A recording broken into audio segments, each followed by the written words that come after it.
All right. Good morning, ladies and gentlemen. I am being joined by Mr. Oliver Luck, who was recently named to the ASUN WAC Football Conference. Mr. Luck, good morning. Thank you for taking some time out of your busy schedule. How is everything going for you during this holiday season and and happy holidays? Well, thank you. Happy New Year to you and all your listeners in the Valley.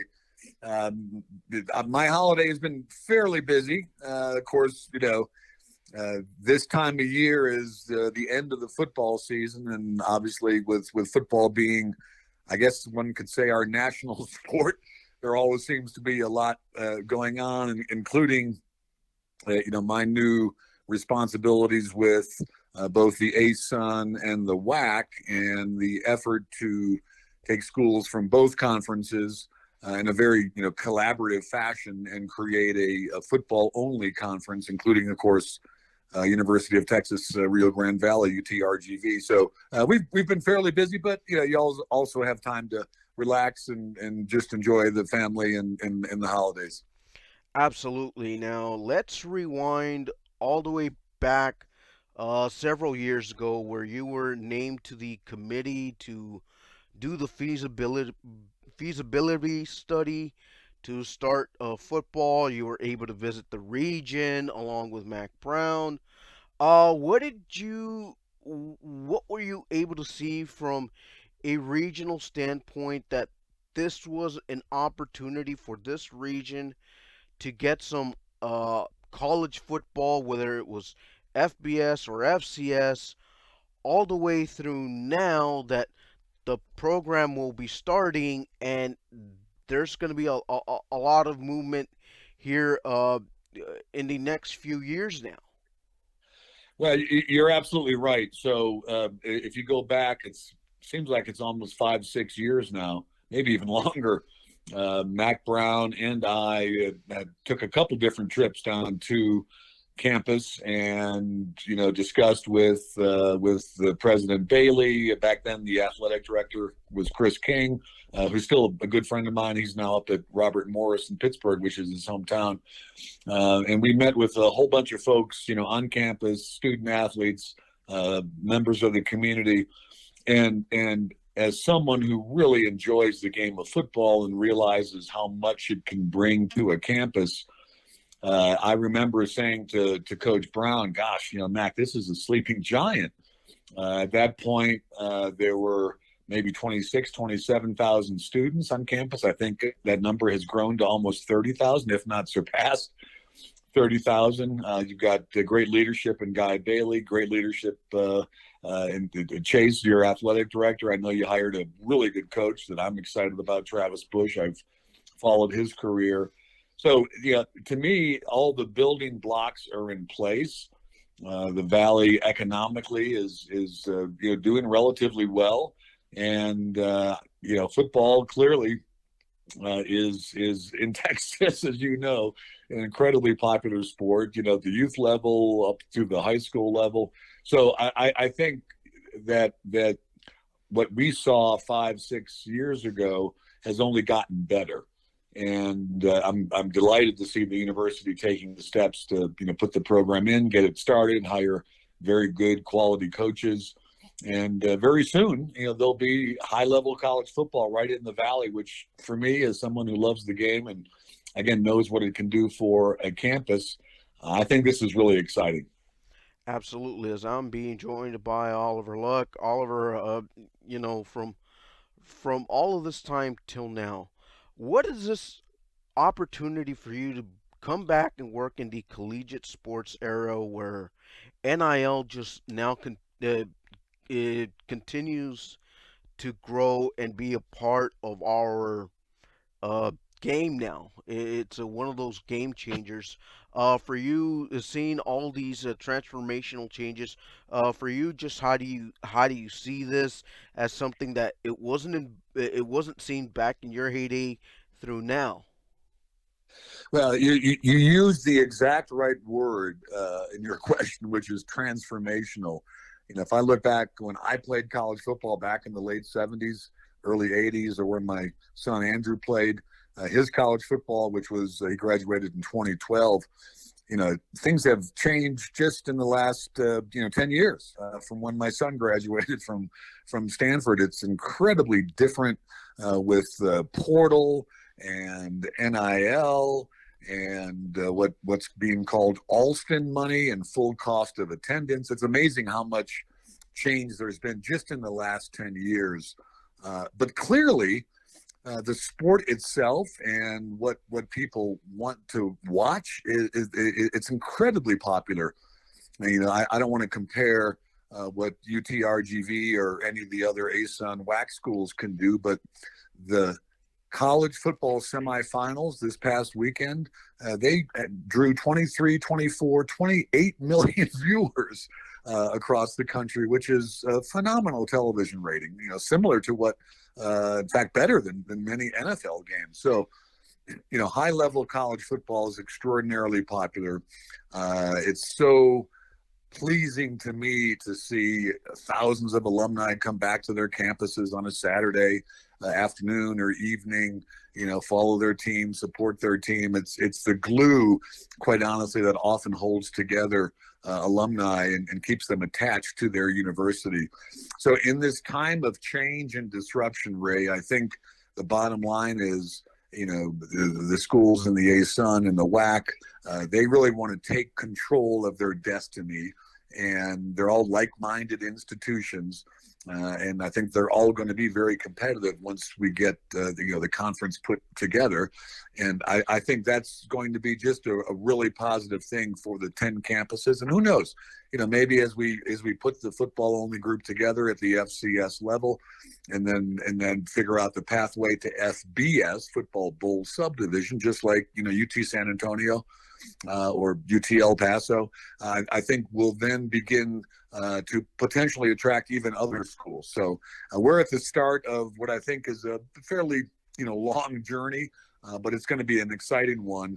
And I'm just pumped, quite honestly, to know that football will be in the Valley, and that folks can rally around what I think will be a really, really solid team that Coach Bush is putting together. Absolutely, Oliver. For you to come back into the collegiate game, for you personally, just how do you approach coming back into this? What type of opportunities do you see for yourself trying to establish a football only conference, where you mentioned where you have 10 different institutions, each of them having a like mindset, just trying to get this off the ground together?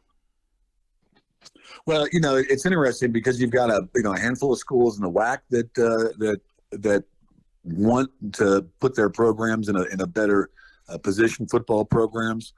You've got a handful of schools over in the ASUN. The ASUN, as just lost a number of schools, Kennesaw State and Jacksonville State, to Conference USA. So there's been lots of flux, and I think they're tired of that, quite honestly. They want some stability. They want like-minded institutions that are going to be competitive and are prepared, to invest in football programs.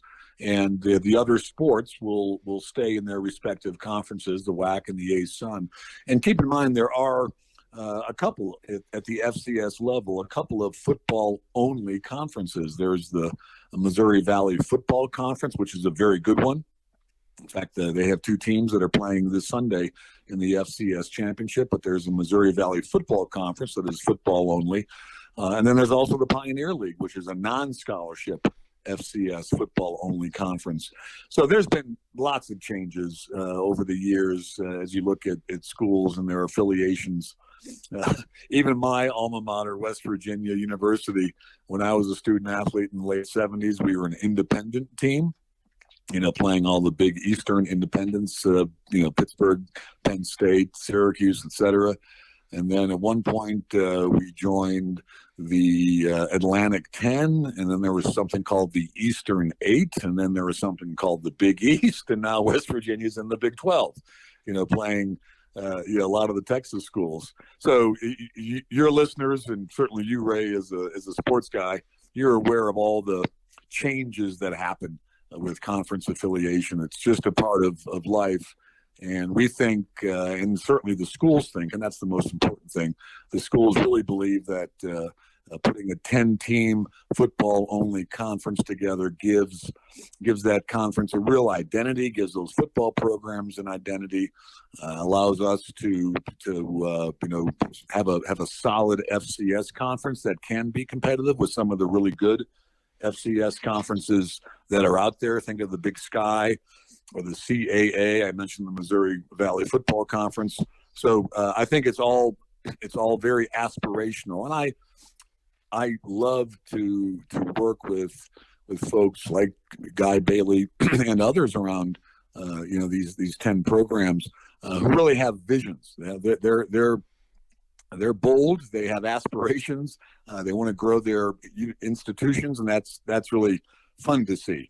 Yeah, just a couple of more on my end as I'm being joined by Oliver Luck. For you to get back into the football only aspect of this, uh, for you personally, just to uh, talking about all of these transformational changes for you, what's the number one aspect that you want to see for this football only conference to perhaps get it situated and get it off the ground going first? What's going to be that first important check mark that this conference needs to establish? Well, I think, quite honestly, the most important thing is that there's a sort of level of commitment that every one of these 10 schools would have in terms of funding the program, building the program. Everybody's in a little bit of a different spot. Eastern Kentucky was the automatic qualifier this past football season from the joint ASUN WAC group. And Eastern Kentucky, has a solid program with a long history. UTRGV is just getting started. Tarleton State, I'm familiar with that institution in Stephenville. They've moved pretty quickly from NAIA to Division II, now to FCS, and they're in their, I think, second year of transitioning into FBS. So you've got a number of schools that are in different spots, and we want to sort of set some standards so that everybody can be competitive and meet those sort of quality standards that we have. I think we're in a very good position. We've got some good history with these schools. We also have some schools that are relatively new to the scene. Think of Utah Tech and Southern Utah. But I'm excited about it. I think that the critical thing is that each institution really makes a serious commitment to support, fund, grow their respective programs. And I think once we can do that and establish ourselves as an FCS football only conference, then I think really the sky's the limit. All right, Oliver, just thank you so much for taking time out of the busy schedule. I wish you nothing but the best, and if we all make it to 2025, August 30th of 2025, I personally want to see you at the HEB Park or Brownsville Sam Stadium, wherever the location may be of UTRGV's first football game, whether it's a home game. I'm knocking strongly on wood that that is a home game for the Valley, and I just hope to see you again, and I just wish you nothing but the best in this venture, and thank you for your time as well. Sure, Ray, I appreciate it. Thanks very much for your interest, and I'd love to join you in August of 2025. All right, thank And you're you. right, it should be a home game. Yes, it really should. Thank you so much. You bet. My pleasure. Take care. Thank you too. Bye bye. All right. Bye bye.